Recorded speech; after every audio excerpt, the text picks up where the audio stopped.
The Pantheon's dome has lasted almost 2,000 years. No cracks. Today, we build bridges that need major repairs in 50 years. That's the mystery of Roman concrete. It's a material so advanced it outlasted the empire itself. The secret was a chemical one, lost for centuries.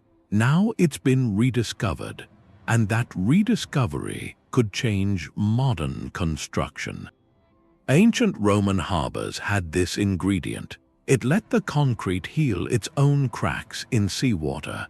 Our concrete just crumbles, so a 2,000-year-old recipe might be the key. To stronger cities, greener cities, the answers came from a collaboration between history books and electron microscopes, and it makes you think. The most durable building material we know. It was invented before Rome fell. Their concrete was everywhere. It was the skeleton of the whole empire. It ran through aqueducts, carrying water for cities. Not for a few years, but for centuries. It built harbors right in the salt water, in places that should have crumbled, and those breakwaters are still there, under the sea. This wasn't an empire thinking about the next few years. Their roads, their amphitheaters, their baths, they all assumed they would last. That confidence came from a material.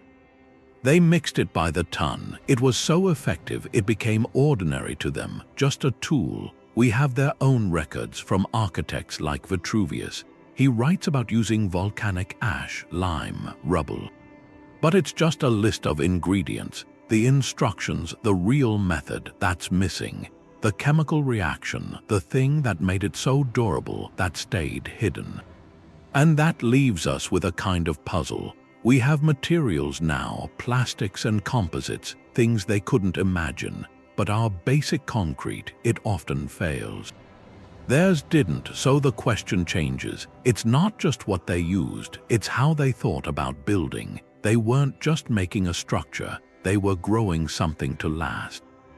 To see that, we had to stop thinking of their concrete as a finished thing. We had to start seeing it as something alive. The material they never thought twice about is exactly what we can't seem to reproduce. Our world is built on this gray concrete, in sidewalks and towers. It's called Portland cement concrete, a 19th century formula. It let us build cities incredibly fast. But that speed had a hidden price, a sort of built-in expiration date. The material has a basic flaw, a weakness. It's brittle, it cracks, and those small cracks are an open door. Water gets in. Where it's cold, that water freezes and expands, making the cracks bigger. Near the coast, salt from the ocean or the roads gets deep inside. That's where the real problem starts, because most concrete today isn't just stone. It has steel bars inside for strength, rebar. When salt and water reach that steel, it rusts. Rust expands. It needs more room than the original metal. That expansion creates huge pressure, forcing the concrete apart from within. You see the effects. Crumbling bridge columns, parking garages where the surface flakes off in chunks, leaving a rusty skeleton behind. It's a slow, certain decay. Scientists call it a predictable cycle. We build something, we wait for it to crack, and then we pour massive resources into checking it, patching it, finally replacing it. The money involved is staggering, trillions for fixing infrastructure. The environmental cost is huge too, with all the carbon from making new cement and hauling repair materials around. So here's the paradox. We have technology the Romans couldn't dream of, but our basic building material is meant to fail in a lifetime. This cycle of decay and repair, it can't go on. It's a global problem now, a quiet crisis in everything we stand on, and that's why the Roman secret is so startling. This isn't about copying the old ways just because. It's about fixing a very current problem. That ancient recipe, lost for centuries, doesn't seem like a relic anymore. It starts to look like a plan for what comes next. So you had this recipe, you had to see it on the ground at a site, along the Tiber, the air smelling of wet stone and lime. Laborers hauling sacks of a fine gray powder. That powder wasn't from a quarry. It came from volcanoes from the slopes near the Bay of Naples. That was pulvis puteolanus. The ash from Pozzolanic. They'd mix it with slaked lime, water, rubble, brick. Vitruvius lists it out in his books on architecture. He writes about finding a powder that, mixed with lime and rubble, gives strength to buildings. Even buildings in the sea, Pliny the Elder noticed its property. He said as soon as it touches seawater, as soon as it's submerged, it becomes a single stone mass. Impregnable to the waves, they knew it worked. They wrote down the ingredients, they saw the results. But the why, the chemical conversation inside that mix, that was a mystery. Their science couldn't frame it. This practice came from geographical fortune. Rome had an empire, but it also had this perfect geological laboratory. The volcanic fields around the Bay of Naples were a natural warehouse of reactive ash. Ships carried it in barrels up to Ostia, Rome's port. Then it went out along the roads, the rivers. The recipe wasn't just words in a book. It was a logistical triumph, turning a local resource into a universal building block.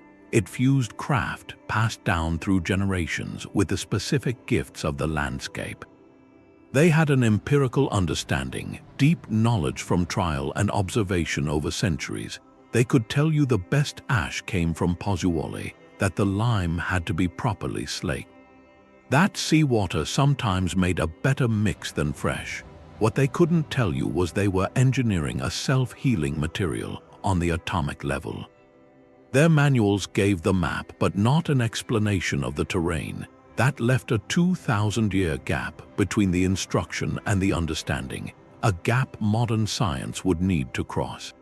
Not by looking at the recipe, by looking at the concrete itself. The evidence wasn't in a scroll. It was in the walls. For decades, scientists looked at Roman concrete under a microscope. They saw these tiny, bright white specks scattered through the gray matrix. They called them lime clasts, and to most researchers, these were just mistakes. Little imperfections, bits of unmixed lime. The assumption was simple. The Romans must have been sloppy, or maybe their lime wasn't pure. It was the easiest explanation. It fit the idea that modern methods were superior, so these white specks were ignored, dismissed as lumps, ancient lumps in the batter. But a few scientists started to wonder. What if that assumption was wrong? What if these weren't mistakes but features? The clasts were too uniform, too crystalline. They had a specific structure. And they were everywhere, in samples from the Pantheon, from harbors, from aqueducts. It seemed unlikely. An empire so meticulous in its engineering, making the same mixing error in the same way for centuries. That was the first crack in the old theory. The traditional story said Romans used slaked lime. Lime that's been mixed with water into a paste makes it safer, easier to work with. But these clasts looked different. They had the sharp, reactive character of quicklime, lime in its raw, unslaked form. Quicklime is dangerous. It gets extremely hot when it touches water.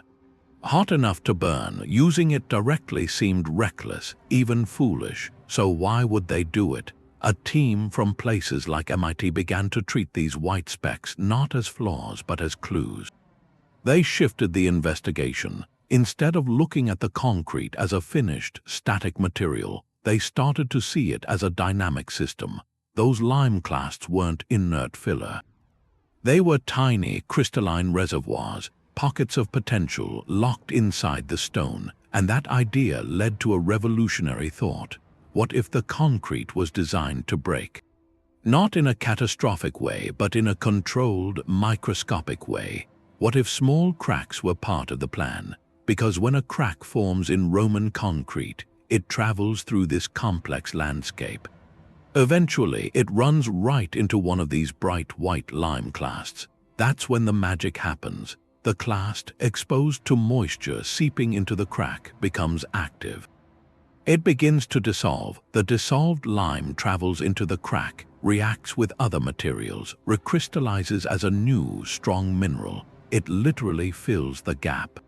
It heals itself. This turns modern engineering on its head. We spend billions trying to prevent all cracking. The Romans, it seems, designed a material that used cracking to trigger its own repair. Those little white specks, long seen as evidence of primitive technique, were actually a nanoscale maintenance system, a self-healing mechanism built right into the recipe. The investigation was no longer about what the concrete was made of. It was about what it could do. The self-healing concrete needed a cause, a reason for those reactive lime clasts to be in there. And the answer came from looking at the construction site differently. Not a lab, a busy, dusty worksite, workers moving tons of material, mixing huge batches by hand. Efficiency was everything, and in that setting, a team of researchers had a radical idea. What if the Romans skipped a step? What if they didn't use the safer, pre-mixed slaked lime paste? What if they took raw quicklime, a dry white powder, and threw it straight into the mixer with the volcanic ash and rubble? That's the hot mixing hypothesis. It says the process was intentionally, violently exothermic. When that pure quicklime hit water in the mix, it wouldn't just get warm, it would explode with heat. The chemical reaction, calcination, releases a huge amount of energy. The mix would steam and crackle, temperatures soaring past anything in a modern concrete pour. To someone watching, it might look chaotic, even dangerous, but according to this theory, that was the point. That extreme heat did something to the chemistry. It created a more chaotic, less ordered atomic environment. And in that chaos, as the mix cooled and set, those tiny crystalline reservoirs of unreacted quicklime, the lime clasts got trapped inside the hardened matrix. They weren't mixing errors, they were a direct product of the method. It's like making a cake, but instead of gently folding in cool ingredients, you pour in a chemical that makes the batter boil. You get a different texture, pockets of potential baked right in. For the Romans, this probably wasn't about advanced chemistry. It was about speed and scale. Using quicklime directly meant skipping a lengthy preparation step, a pragmatic solution for an empire building harbors and aqueducts at a breakneck pace. Yet this practical shortcut accidentally engineered a microscopic self-repair system. The high heat created a more durable structure, and the leftover lime pockets gave it a healing ability. This changes everything. It means Roman concrete wasn't a passive material. It was an active, engineered system from the moment it was mixed. The builders, through practice and observation, mastered a process that gave their structures a kind of immune response. They became intuitive chemists, manipulating reactions on a scale they couldn't see for a result that would last millennia. The hot mixing hypothesis is the first major crack in seeing ancient technology as primitive. It suggests a sophistication born not from abstract theory, but from relentless, large-scale experimentation. But a compelling theory is one thing, proving it required building something. The proof wasn't in a text, it was in a test. So in a modern lab, a team gathered the ancient ingredients: high-purity quicklime, volcanic ash from Italy. Coarse aggregates. They weren't building a wall, they wanted to see the reaction. They mixed the dry quicklime with the ash first, then added water. The response was immediate. Violent sensors in the mix recorded a thermal spike, a surge of heat. It far surpassed any temperature in conventional concrete. The mixture didn't just get warm.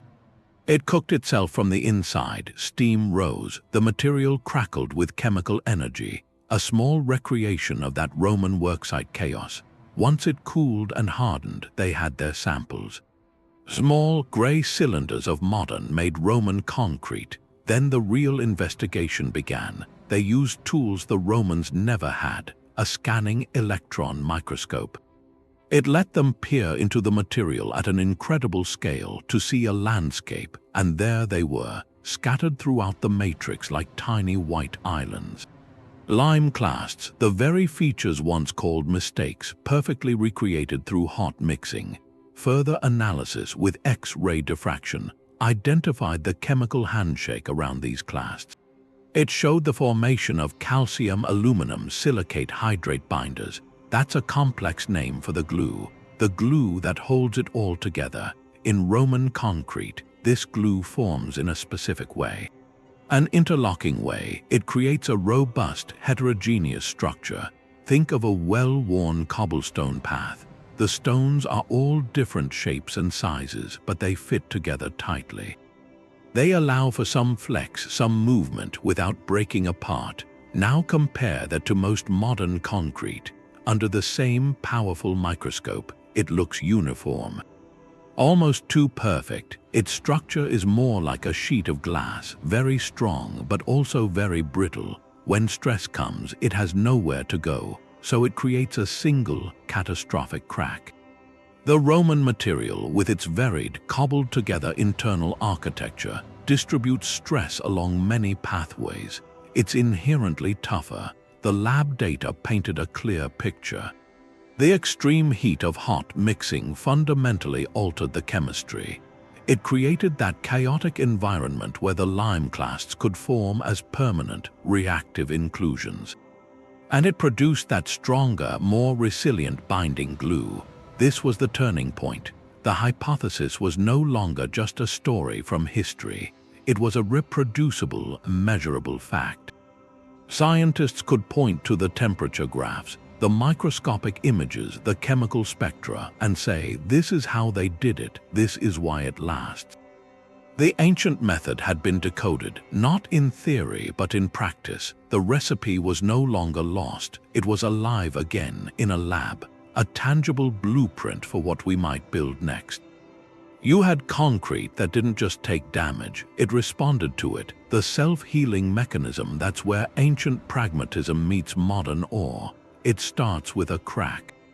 Any tiny fissure from stress or time. In our concrete, that crack is a failure, a point of entry. In the Roman material, it's a trigger.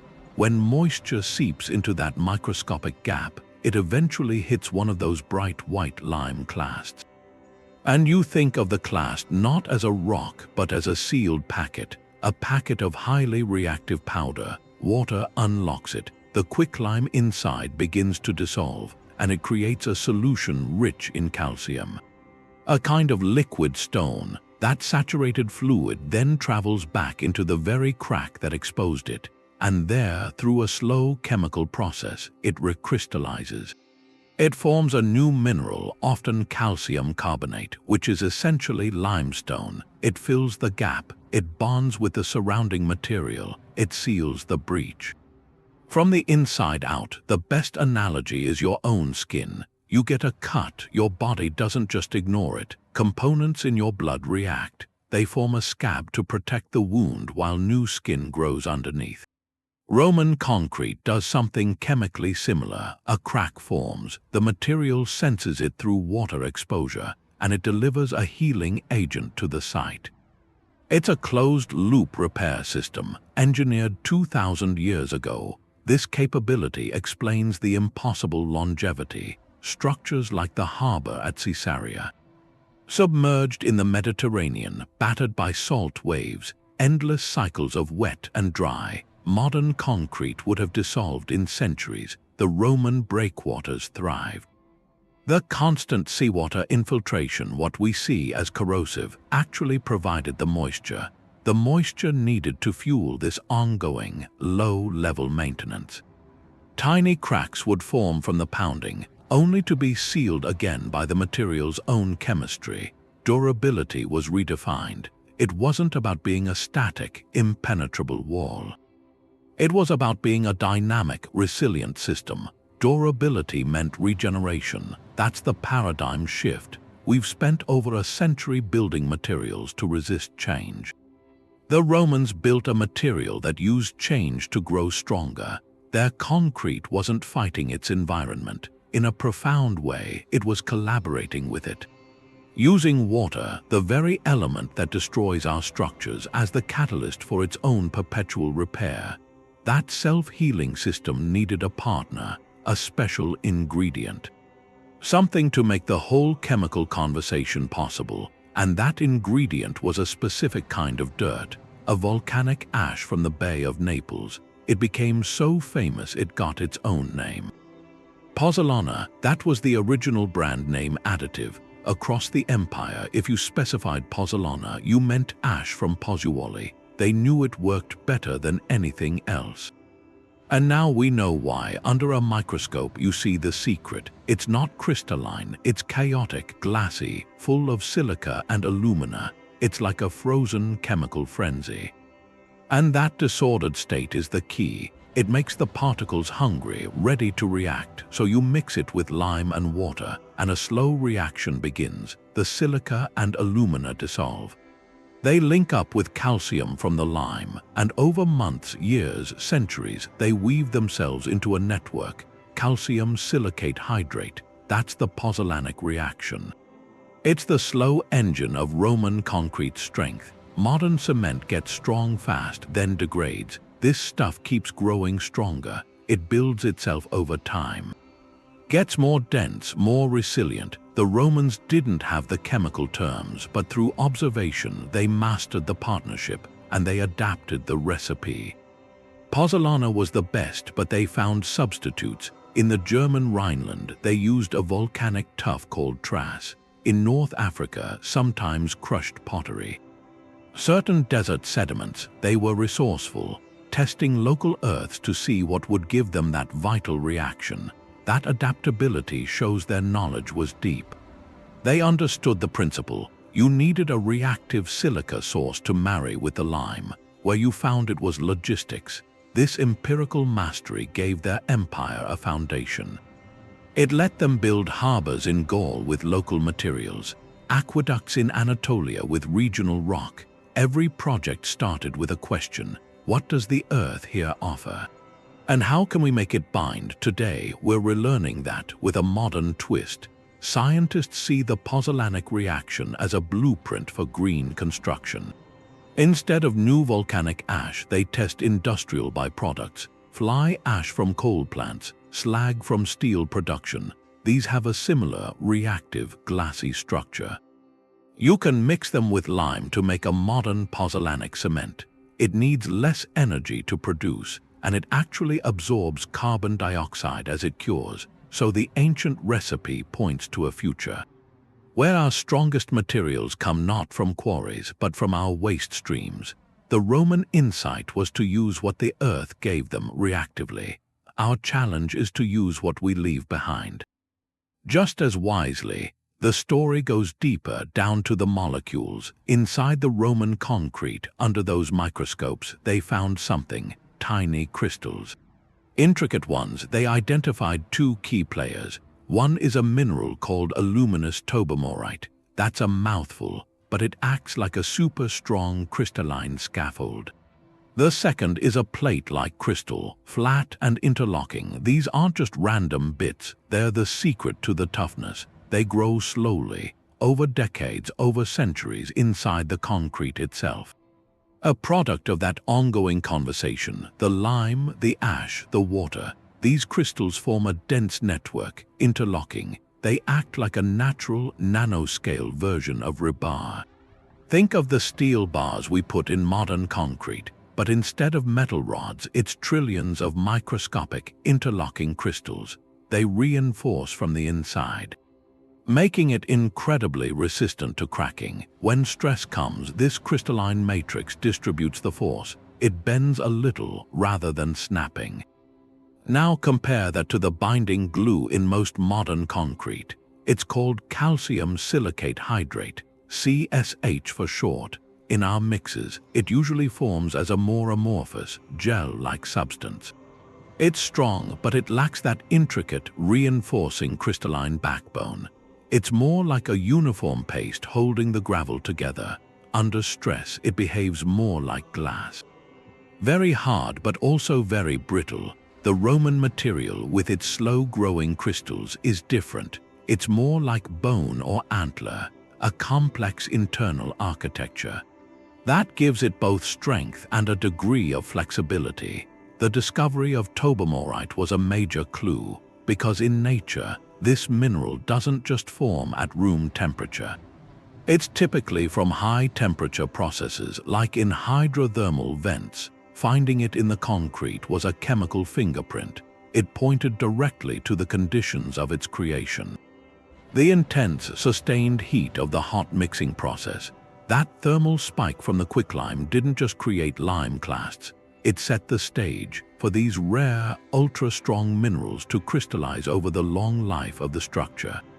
So the concrete wasn't just sitting there, it was slowly maturing, transforming, growing stronger from within. This is the ultimate contrast in philosophy. We design our materials to reach peak strength in 28 days. Then we hope they don't degrade. The Romans designed a material that took decades to reach its full potential, and then maintained itself for millennia. The presence of these crystals was the definitive proof, the smoking gun. It confirmed the ancient method wasn't just different. It was fundamentally superior on a molecular level, and it gives material scientists a clear target now, not to copy the old recipe, but to understand its principles. To design new cements that encourage their own reinforcing crystalline networks, to build materials that don't just endure time, but actually improve with it. Caesarea Maritima's harbor was a statement. Herod wanted a major port on a coast that didn't have one. The open sea was the problem, so they built a breakwater, this huge stone arm going out into the water. But they didn't just drop stone blocks in, they used a liquid concrete. They poured it into wooden forms right on the seafloor. They built an artificial reef in water over 100 feet deep. And that reef is still there 2,000 years later. Modern concrete in saltwater might last 50 years. This Roman breakwater is still there. It hasn't just lasted. It's changed. People have studied it for years. They've drilled cores out of it, pulled up cylinders of the material, and what they found is the concrete didn't break down. It transformed. Seawater wasn't eating it away, it was activating it. It let the chemical reaction keep going slowly for centuries. It helped grow specific minerals inside. A luminous tobermorite. Those crystals give it a kind of nanoscale reinforcement. In the lab, they can make this happen now. They take their version of the Roman mix, put it in seawater for months, and a crust of new minerals forms on the surface. It's self-armoring. The material uses the ions in the seawater, the same ones that corrode steel, to build a stronger shell. This flips modern engineering on its head. We see seawater as the destroyer. We spend fortunes to keep it out, coatings, special alloys, drainage. The Romans did the opposite. They designed their mix to use the seawater.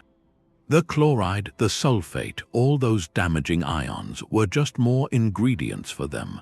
The breakwater at Caesarea isn't just surviving, it's reached a kind of balance with the sea. It's part of the seafloor now, and you think about our world, our coastal cities, our ports, wind farms, they're in a constant, expensive war against corrosion.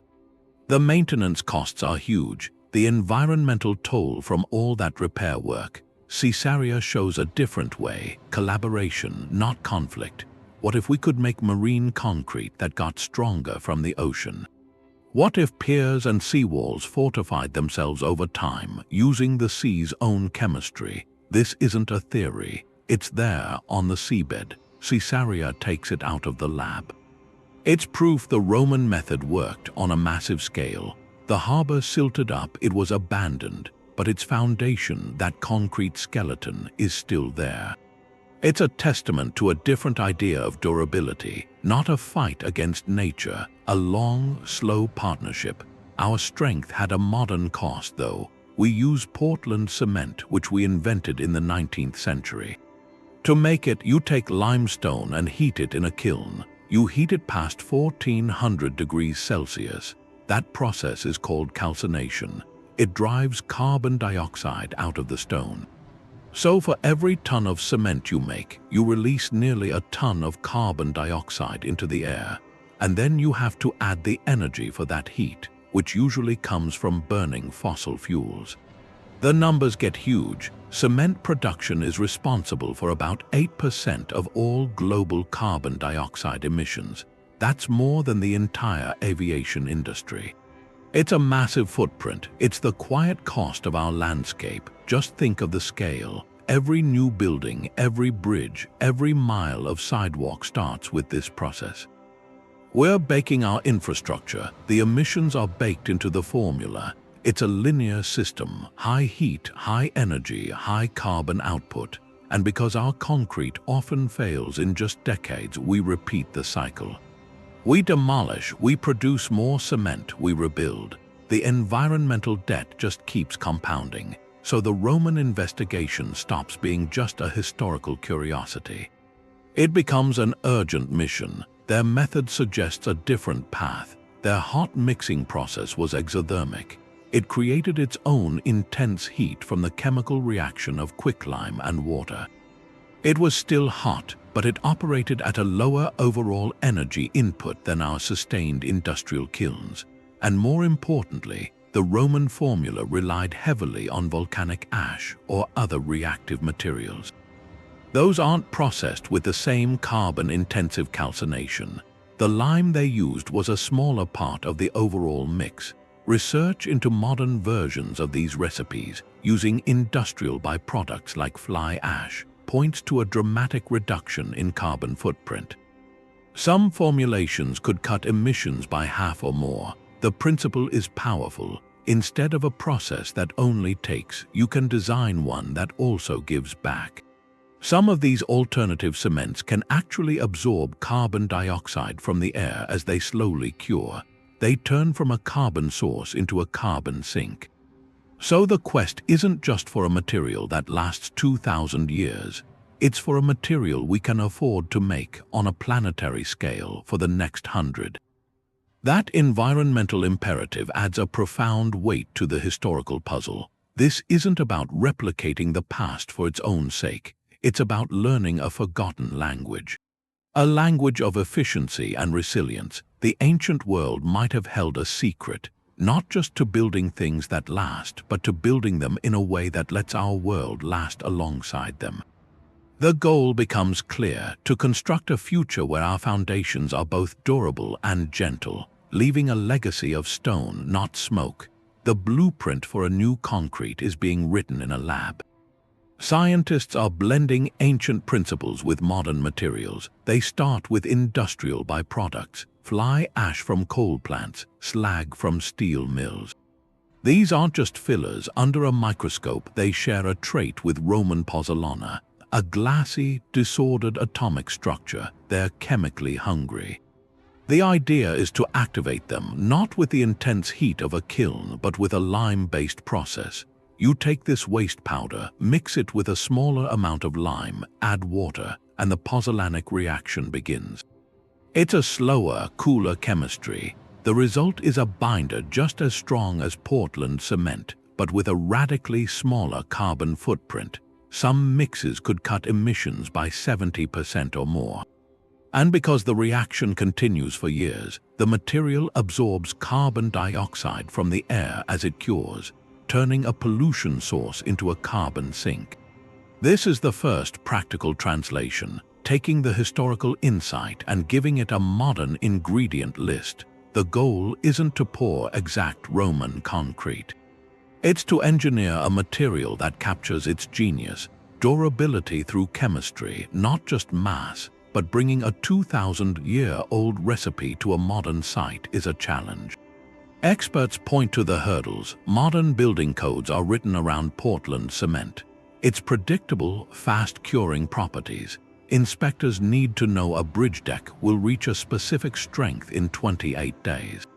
Roman-inspired concretes mature on a different timeline. They gain strength slowly over months and years. How do you write a building code for patience? Then there's consistency. Volcanic ash from Pozzolana had a specific chemical signature. Industrial fly ash can vary wildly, depending on the coal source and the plant's operations. For this to work at a global scale, manufacturers need a reliable, uniform feedstock. The research is now in this translational phase. teams are creating prototype mixes, testing them in accelerated weathering chambers, gathering the decades of data needed to convince engineers and regulators. It's a race against the conventional cycle, build and repair. The promise is so great, infrastructure that lasts for centuries with a fraction of the environmental cost. The effort is gaining serious momentum. This work represents more than a better recipe. It signals a shift in philosophy. For over a century, material science has been about creating inert, static substances, things that resist their environment. The Roman discovery points toward a different ideal: reactive materials, adaptive composites, structures that don't just withstand the elements but engage with them. That use water, carbon dioxide, even mechanical stress as cues to maintain and strengthen themselves. It's a vision of construction that is less like assembly and more like cultivation. We wouldn't just be building things, we'd be planting seeds for structures that grow tougher with time. The tangible payoff is a new toolkit, a way to build our future not by consuming the past, but by finally understanding its deepest secrets. The next chapter of concrete isn't about finding a new quarry. It's about learning to listen to the chemistry we once forgot. That 2,000-year timeline is the problem. It's the obstacle. Our world works on a schedule of weeks. A construction project has a concrete truck arriving on a Tuesday morning. The foreman needs to know that the pour will set hard enough to walk on by Thursday. That slab has to reach a precise strength in 28 days. That's the rhythm. Financing, labor schedules, contracts, all of it depends on that predictable, rapid curing. Roman concrete defies that rhythm. Its strength comes slowly over years as those internal chemical reactions unfold. You can't pour a Roman harbor mix and build a skyscraper on it next month. It's a fundamental mismatch, a material designed for eternity and an economy built on quarterly reports that creates practical hurdles. The first is the raw materials. The Romans had Pozzolanic, that consistent, high-quality volcanic ash. Today, researchers look at industrial byproducts, fly ash, but the catch is, the chemical composition of fly ash isn't uniform.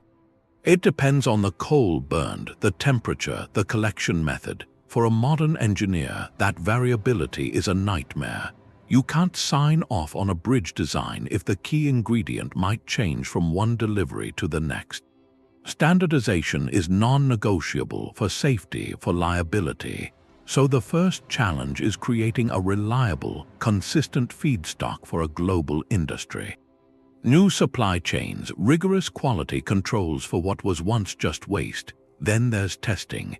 Our entire library of building codes is written for Portland cement. We have a century of data on how it behaves under stress, in heat, in cold. Inspectors have simple, proven tests to verify its strength on site. For a new, Roman-inspired material, that entire rulebook needs to be rewritten. How do you certify the safety of a building when its concrete is still gaining strength years after the certificate is issued? Civil engineers talk about new predictive models. Accelerated aging tests that can forecast long-term performance, and maybe most daunting, a shift in liability. Insurance frameworks. Who is responsible if a novel concrete fails in 50 years instead of 200? The industry leans on proven materials because the risks of the unknown are so vast. That's the deeper tension. We have a laboratory breakthrough. It promises radical longevity and sustainability. But the system that builds our world is optimized for speed, for cost certainty, for risk mitigation. The economic model doesn't yet reward building something that won't need replacement for 500 years. The incentive is often to build as cheaply as code allows, knowing that maintenance and replacement create future revenue. Adopting a long-life material requires a complete rethinking of value. From construction costs to public infrastructure funding, it asks us to invest more today for a benefit that will mainly be realized by generations we will never meet. So the path from lab to landscape isn't just about chemistry. It's about convincing an entire ecosystem, material suppliers, engineers, regulators, financiers, to embrace a different clock. The breakthrough is real, the recipe is decoded, but the translation into our cities demands a patience that matches the material itself. It requires building not just with new ingredients, but with a new kind of foresight. Let's look at the numbers. They point to two different ideas. Compressive strength, that's the most common measure.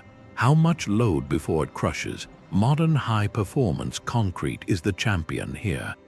You can get mixes that reach 10,000 pounds per square inch or more.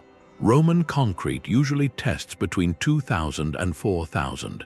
So in that standard 28-day test, modern concrete wins. It's incredibly hard, it resists being squeezed, but a building, a bridge, they don't just get crushed from above. They face complex stresses, they twist, they bend, they expand with heat, contract with cold. That's where the simple story changes. That's where the Roman material shows something else. The difference is in tensile strength and ductility. Tensile strength, resistance to being pulled apart. Modern concrete is weak in tension. That's why we use steel rebar. The steel handles the pull. Roman concrete has a higher natural tensile strength. Its internal structure, those interlocking crystals and ash particles, gives it a natural resistance to cracking when stretched.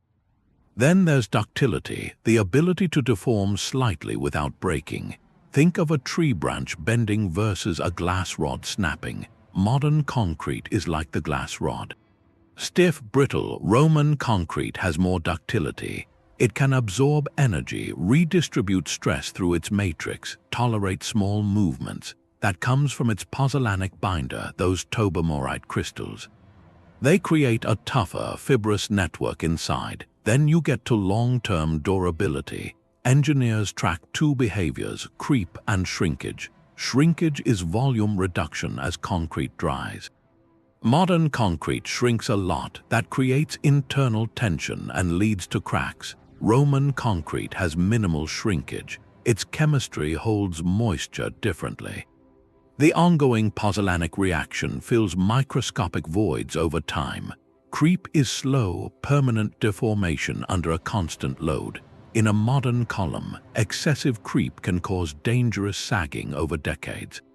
Roman concrete shows very low creep. Studies of the Pantheon show almost no measurable creep after 2,000 years. The material reached a state of stability. Lab tests on core samples give the data.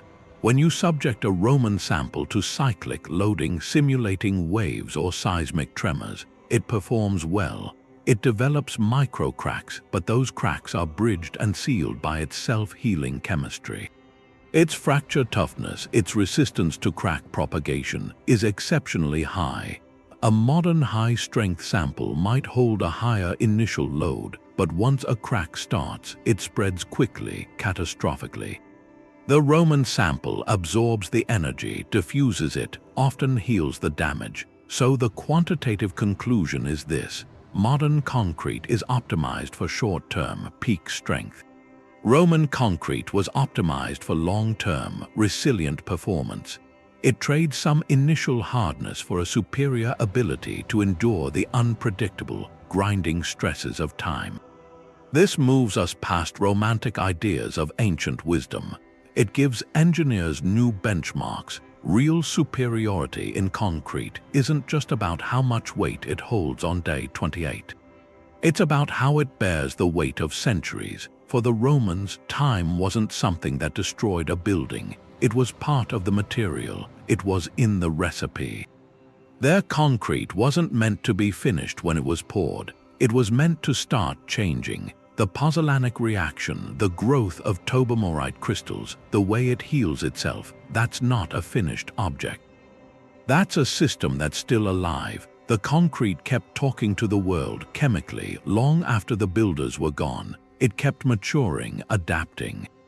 It found its full strength over decades, maybe a century. The Pantheon, it wasn't strongest the day it opened. It might have reached its peak 100 years later. That idea asks for a different patience, a different ambition. You see the building not as a product, but as a legacy that's still becoming itself. Now, our way is different. We build fast. Our whole system rewards speed, fast permits, fast construction, fast returns.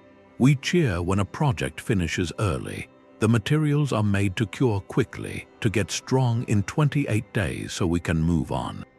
In that mindset, time is the problem. Every construction day is money. Every year a structure stands, it's a year closer to breaking down, a year closer to repair costs. We build things with an expiration date. Our infrastructure becomes a financial problem long before it's actually worn out. It's a disposable culture. We build, we use, we fix, we replace. It uses up resources, it uses up money. The Roman concrete challenges that. It makes you ask a question. What if we measured value differently? Not by how fast we can build something, but by how long it can last, and last well. What if a dam or a building was like an heirloom, a thing you give to the future that actually gets better, gets stronger, gets more valuable as time passes?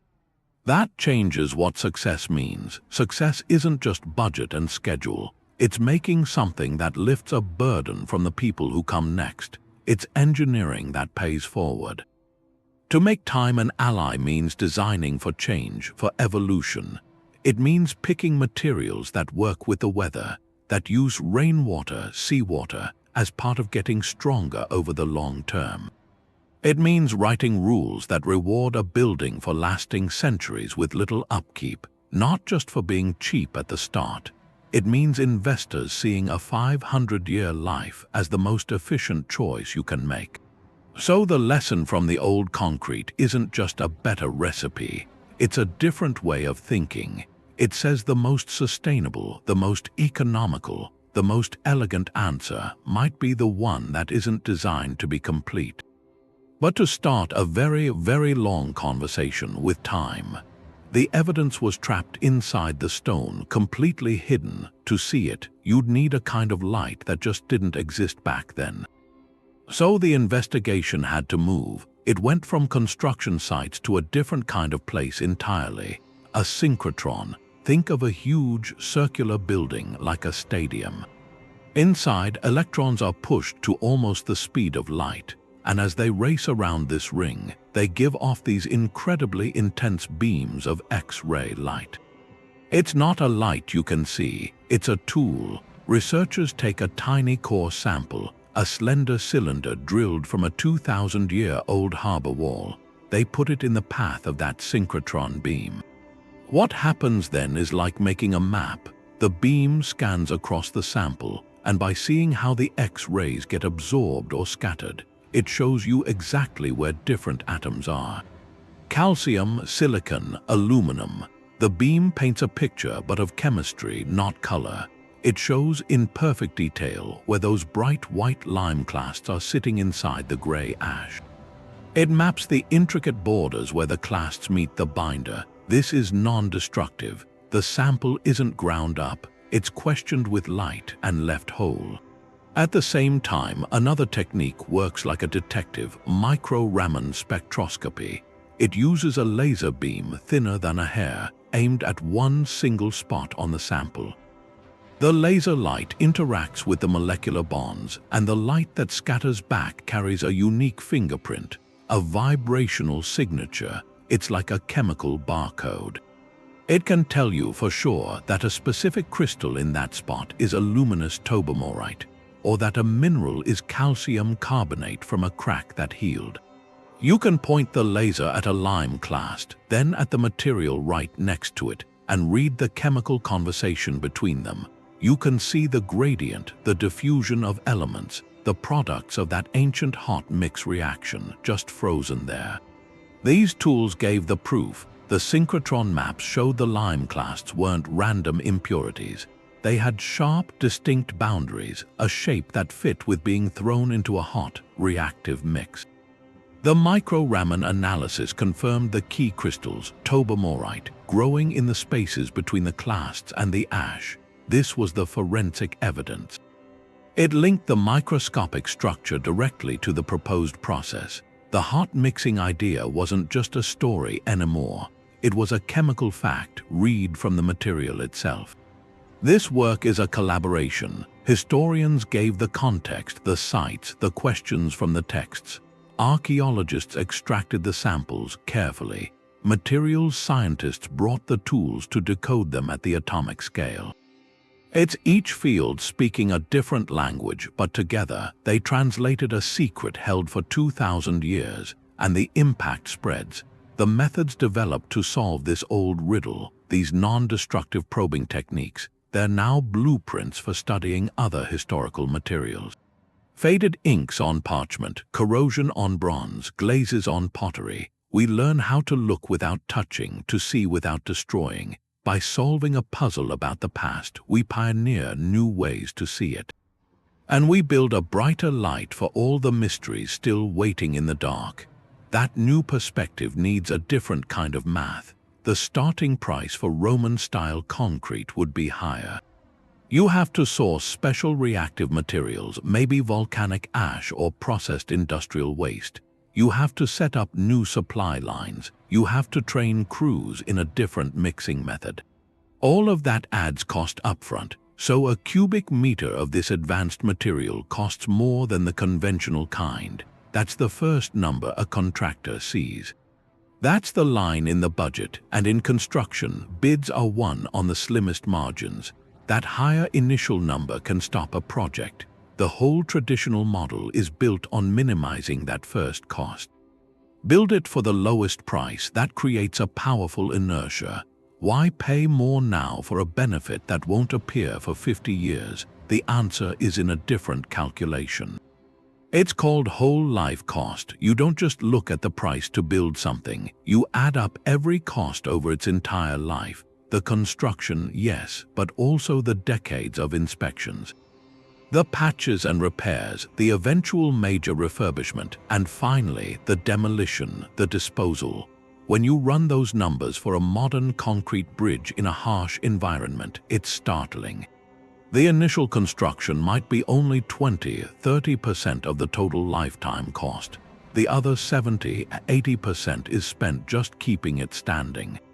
And then taking it down. Now apply that model to a material designed to last 10 times longer with almost no maintenance.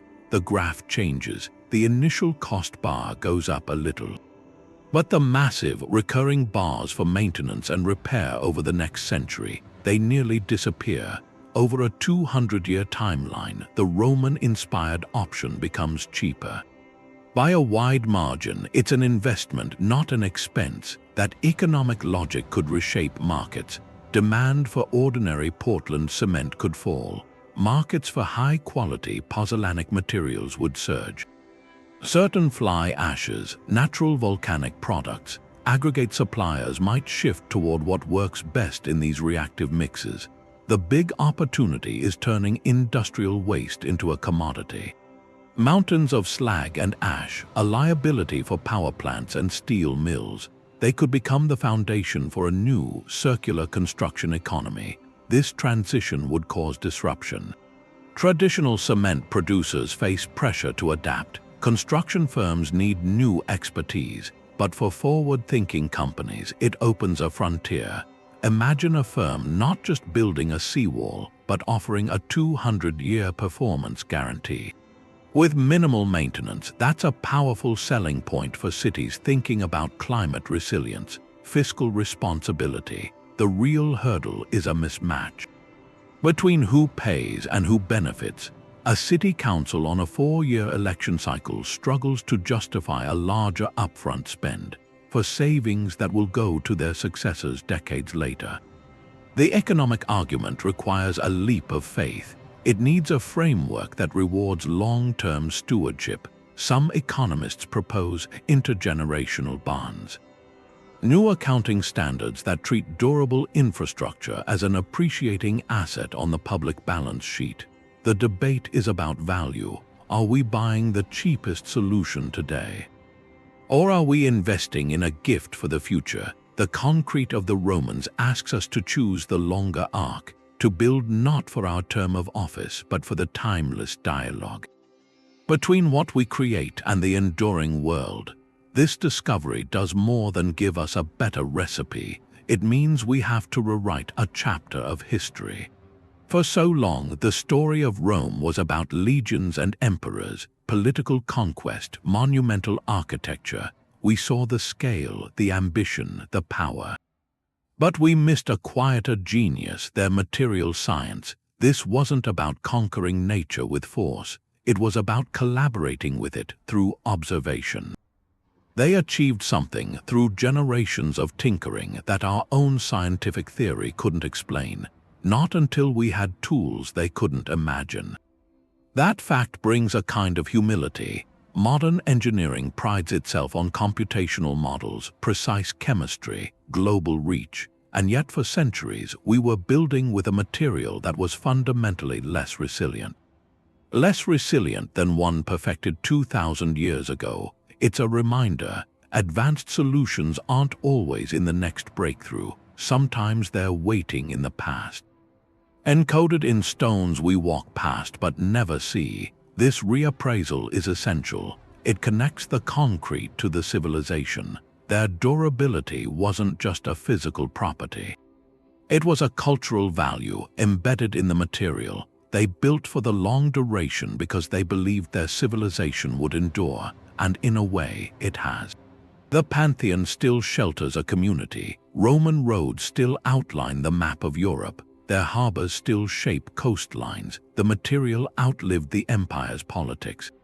Its language, even its gods, that legacy is written not in scrolls but in chemistry. But this story also carries a warning about the fragility of knowledge.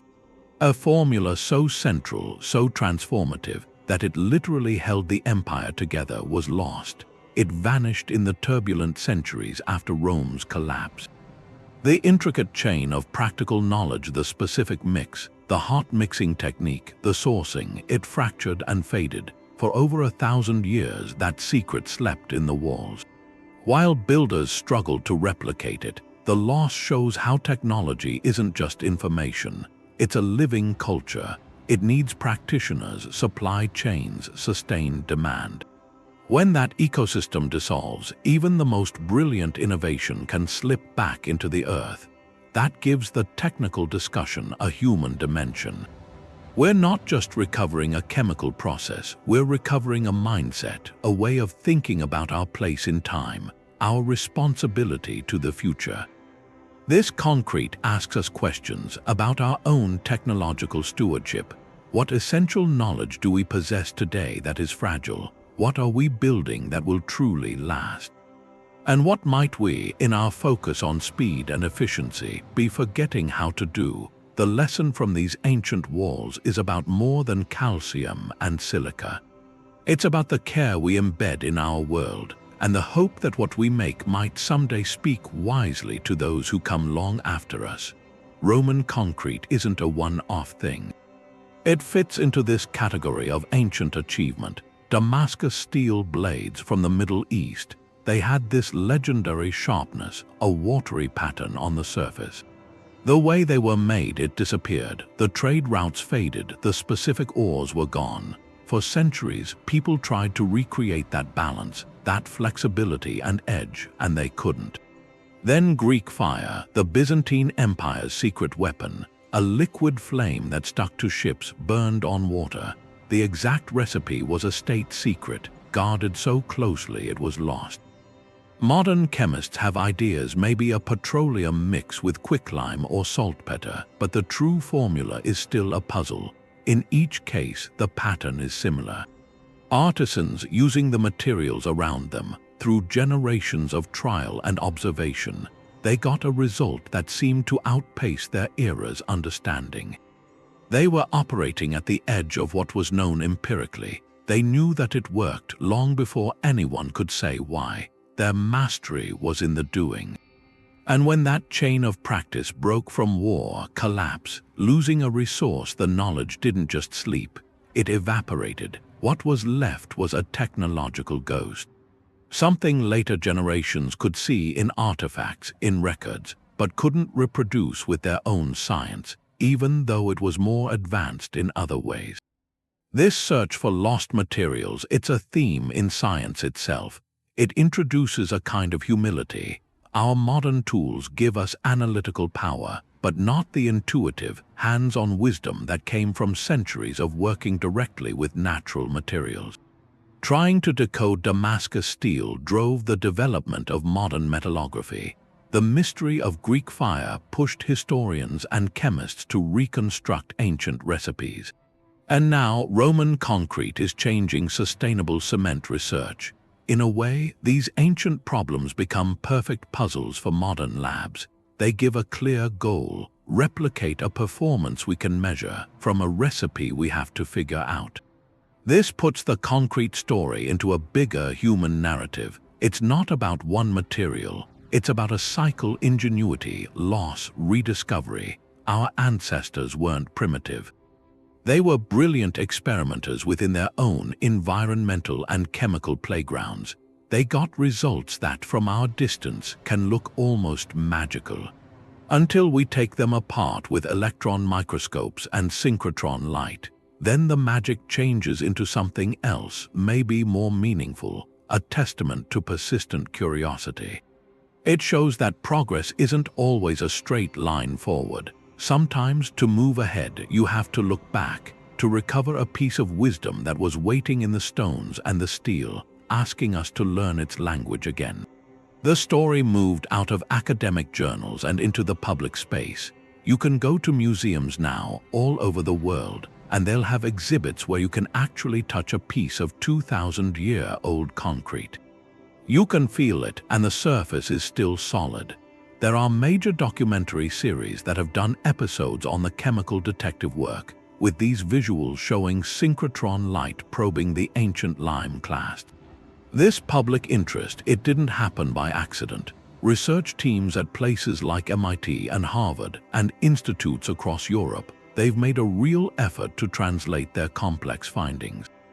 To make a narrative anyone can follow, they do public lectures, they create interactive modules online, they work with middle school teachers to build classroom kits. The goal is to take this niche materials science breakthrough and turn it into a gateway, a way to spark curiosity, and it works because the story has everything a good mystery needs.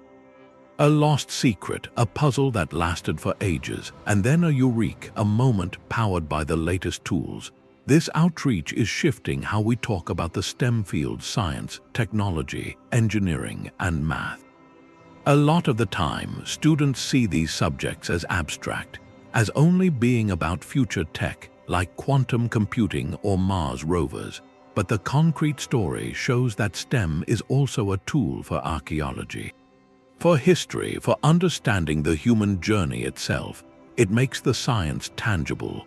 A student can learn about Pozzolanic reactions not from a dry textbook, but by seeing why a harbor in Italy is still standing, while a modern pier might be crumbling. That connection to a physical object, something you can see, something you can visit, it makes the chemistry real. It shows that scientific inquiry doesn't only happen in a lab. It can start with a question about a ruin. The educational power here is in interdisciplinary thinking. This mystery wasn't solved by just a chemist, or just a historian, or just an engineer. It needed all of them. They had to find a common language. Schools are starting to use this case study to show students that solving real-world problems means blending different kinds of knowledge. A future engineer might need to understand environmental history. A future historian might use data science. By framing the discovery this way, educators are preparing minds for the complex, interconnected challenges we face now. Things like climate-resilient infrastructure or sustainable urban design. In the end, sharing this story widely does more than just inform, it inspires. A child on a school trip looking at a model of the Pantheon's dome might hear a different story now, not just about emperors and gods, but about the chemical ingenuity that held it all up. That moment could spark something, a lifelong interest in materials science or in sustainable design or in historical preservation. It plants a seed. The lesson is that our past isn't a closed book, it's an ongoing experiment, and its most enduring lessons are often written in the language of stone and chemical reaction. They're just waiting for a new generation to learn how to read them. The decoded recipe is a starting point. Now, with the basic chemistry understood, the questions become more ambitious. Can we improve on the ancient formula, use materials they never had? The original lime clasts were a happy accident of the hot mix process. Today, the goal is to engineer them with precision. To design the size and shape and distribution of these reactive pockets at the nanoscale, you could create a concrete where the self-healing mechanism isn't just passive but optimized. Where cracks are intercepted and repaired with maximum efficiency, that moves the field from rediscovery to reinvention. A major frontier is controllability. The Roman concrete healed when water happened to find a lime clast. But what if we could trigger that repair on demand? Some labs are embedding tiny capsules filled with different healing agents directly into the mix. These microcapsules rupture when a crack forms, releasing their contents to seal the breach. The agent inside could be a calcium-based solution like the Romans used. Or something entirely new, a polymer, a bacteria that precipitates limestone, a super-absorbent material that swells to close the gap. The idea is to move beyond a single, universal repair. You could program a concrete for its specific environment. A marine seawall might get capsules with a seawater-activated agent. A bridge in a freezing climate might get an anti-freeze healing compound. That's the concept of smart, responsive infrastructure. Another avenue looks at the binder itself. The Roman reaction used lime to activate volcanic ash. Modern chemistry offers a suite of alternative alkaline activators, substances that can trigger similar reactions in industrial byproducts. Researchers are testing combinations sodium silicate, potassium hydroxide, to see if they can produce binders that are even stronger or faster setting or more tailored than the ancient version. The goal is a library of recipes, each optimized for a different purpose. High early strength for a skyscraper, ultra-slow curing for a massive dam, maximum flexibility for an earthquake zone. The ultimate vision is a hybrid material, one that marries the time-tested resilience of the Roman system with the tunable properties of modern composites. A concrete matrix laced with synthetic fibers for immediate toughness, nano-engineered lime reservoirs for long-term healing, and perhaps even embedded sensors that monitor its own health. This material wouldn't just last, it would communicate. It could tell us when a crack is forming deep inside a pillar, and then activate its internal repair system before the damage ever becomes visible. These paths highlight a shift. The work is no longer about proving an old theory. It's about using that theory as a springboard. Laboratories from Switzerland to Japan to California are now treating Roman concrete not as a relic, but as a brilliant prototype. A proof of concept from antiquity that a reactive, resilient building material is not only possible, but profoundly superior. The unanswered questions are now the exciting ones. How far can we push this principle? What other self-healing systems can we design? How do we make these advanced materials affordable and scalable? This rediscovery closed a 2,000-year-old mystery, but it opened a vast new field. The past has given us the clues written in calcium and silica. Our task is to take that language and write the next chapter, to build a future where our foundations are not just solid, but alive. That legacy of permanence, it brings a profound responsibility. If we succeed in making a concrete that lasts for millennia, we have to ask what we're choosing to make eternal. Every structure is a decision frozen in material form. It's a statement about our values, our vision for the future. A bridge we design today, built with a near indestructible material, could still be standing in the year 5000. And we have to wonder what that future will think of our choices. Whether our highways and dams will be seen as wise stewardship, or as inflexible monuments. Monuments that lock the landscape into our own moment's design. That's the ethical dimension material science has to confront now. Durability isn't an unqualified good. It's a power, and with that power comes the duty to consider the long arc of consequences. One immediate concern is architectural legacy. We risk creating a world where our buildings outlive their usefulness by thousands of years. Imagine a sprawling suburban mall or a vast data center, a particular style of administrative building, all built with a material meant to endure like granite. Future generations could be saddled with the immense cost of removing our permanent, but perhaps misguided, creations, the physical cost, the energetic cost. It would be the ultimate form of litter, but on a colossal scale. That pushes engineers and architects to think not just about building for strength, but about building for graceful obsolescence. Maybe we should design permanent materials only for essential, timeless infrastructure, flood barriers, foundational piers, energy grid conduits, and then use more adaptable, recyclable materials for everything else. The goal becomes a hierarchy of permanence, matching the material's lifespan to the structure's intended civic role. Then there's the question of resource use. While Roman-inspired concrete can use industrial waste, a global shift to these formulas would create enormous demand for specific pozzolanic materials. Large-scale mining of volcanic ash or certain clays that could have significant ecological impacts, disrupting landscapes, disrupting ecosystems. The pursuit of a green concrete can't just trade one environmental cost for another.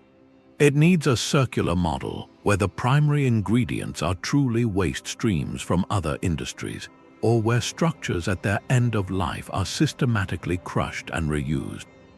Used as the aggregate for new, reactive concrete, the material has to be part of a cycle, not a final destination. Most importantly, an everlasting concrete challenges us to think about flexibility. The Romans built for a stable, enduring world order. Our world is defined by change, climate shifts, rising seas, evolving technologies, transforming social needs. A material that can't be easily altered or repurposed could become a burden. So the ethical imperative is to pair longevity with adaptability. Maybe the answer is in modular design, where indestructible foundational elements support systems that can be swapped out and upgraded, or in developing deconstruction techniques that allow permanent components to be carefully disassembled and reused. We have to build in a way that gives future societies options, not constraints. Ultimately, these questions move us beyond equations and compression tests. They ask why we build at all. Is it just to solve an immediate problem, or is it to contribute to a world that's more resilient, more beautiful, more generous to those who will inherit it? The rediscovery of Roman concrete hands us a tool of incredible potential, but the most critical design work happens not in the mixer, it happens in our collective imagination. It's about envisioning the stories these stones will tell long after we're gone, and ensuring they're stories of foresight, not folly. Our responsibility is to build with a humility that matches the ambition of the material itself. To leave behind a foundation that future generations can build upon, not just live with. The Pantheon is the famous one, but the story is everywhere the empire was. In Rome, you have the baths of Caracalla, those brick ribs still rising up. They weren't just buildings, they were machines, hot water, cold water, huge temperature changes, massive weight. And the concrete vaults that made those spaces possible they've held, through weather, through earthquakes, through time itself. That's the material mastering stress. Then you go south to the coast of Egypt. In the harbor at Alexandria, there are concrete piers underwater for 2,000 years, salt water, constant waves. And when they pull cores from those blocks, they find the same thing, a slow reaction with the seawater. It wasn't decaying, it was armoring itself against the thing trying to destroy it. Or you go north to the border between England and Scotland, Hadrian's Wall. Inside it, binding the stone, is Roman concrete, a different enemy there. A cold, wet climate, centuries of frost, water gets in, freezes, expands. Modern concrete would spoil, would crumble. That mortar is worn, but it's still holding. It shows the formula could handle that thermal shock, constant moisture. Each place is its own test. The deserts of North Africa with concrete cisterns holding water. The volcanic ground in Turkey with aqueducts built across it. Every time the material faced a different problem: salt, frost, heat, drought, earthquakes.